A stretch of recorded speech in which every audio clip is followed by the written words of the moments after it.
ये इंसान हर रोज अपने आप को जहरीले सांपों से कटवाता है, जो अपने आप में साइंस की एक एक्सपेरिमेंट। इसका नाम है स्टीव लार्विन। जब ये 17 साल के थे तो एक दिन अपने घर पर कोई जहरीले सांपों को लेकर आते हैं और सांपों का जहर अपने शरीर में इंजेक्ट कर लेते हैं। हफ्ते में 3 बार ये ऐसा करने लगे। कई सालों तक सब कुछ ठीक ठाक चल रहा था, लेकिन एक दिन जहर के ओवरडोज के चलते इनकी हालत काफी ज्यादा बिगड़ जाती है और डॉक्टर ने कहा इनकी बचने के सिर्फ चांसेस 1% ही है और कई हफ्तों तक इनकी हालत में सुधार नहीं आया। जिसके बाद इसकी गर्लफ्रेंड ने जो किया वो सुनकर आपकी चौंकी जाएगी। इसकी गर्लफ्रेंड एक दिन हॉस्पिटल में आती है और इनके शरीर में कोबरा की जहर इंजेक्ट कर देते हैं। नतीजा सिर्फ 1 घंटे में ही इनको होश आ जाता है। अभी ये बिल्कुल ठीक है और इनकी उम्र 54 साल हो चुकी है।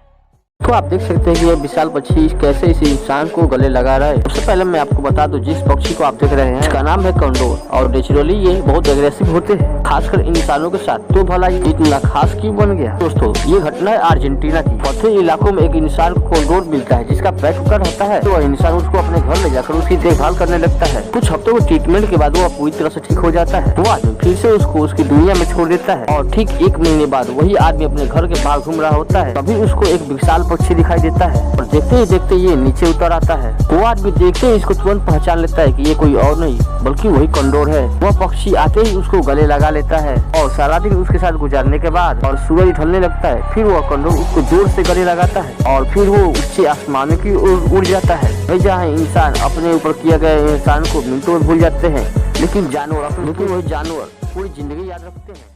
ईगल जब अपनी पंख फैलाए आसमान में उड़ता है तब बाकी जानवरों का गला सूखने लगता है, क्योंकि एक ऐसा शिकारी है जो दूसरे पक्षी, भेड़िया और जहरीले सांपों का भी शिकार कर लेते हैं। लेकिन दोस्तों, क्या होगा अगर ईगल की सामना किंग कोबरा के साथ हो जाए? ईगल का मुख्य हथियार होता है इसके बड़े और मजबूत पंजे। इसके सहारे ये मजबूती से उड़ान भरकर पानी के अंदर से भी सांप को बाहर निकाल लेते हैं। ये जमीनी लड़ाई में भी कोबरा के फन को अपने पंजे से जकड़ के उसे जान से मार देते हैं। लेकिन बात यह किंग कोबरा की है, इसलिए इसका परिणाम काफी अलग होगा। एक किंग कोबरा 18 फीट तक का लंबा हो सकता है और ये बहुत फुर्तीले भी होते हैं, इसलिए इन्हें पकड़ पाना किसी छोटे ईगल्स की बस की बात ही नहीं। लेकिन हमला गोल्डन ईगल अगर करे तो इनका टिक पाना लगभग नामुमकिन सा है, क्योंकि गोल्डन ईगल की स्पीड लाइटिंग जितना फास्ट होती है। पलक झपकते ही अपने शिकारी को दबोच लेते हैं और अपने पंजों में उड़ा लेकर जाते हैं। लेकिन हवा यात्रा के दौरान किंग कोबरा अगर किसी तरह से डस लिया तो मौत इनकी पक्की है। लेकिन इन दोनों की लड़ाई में 70% जीत ईगल की ही होगी। दोस्तों, आपको क्या लगता है कौन जीतेगा? कमेंट में जरूर बताएं।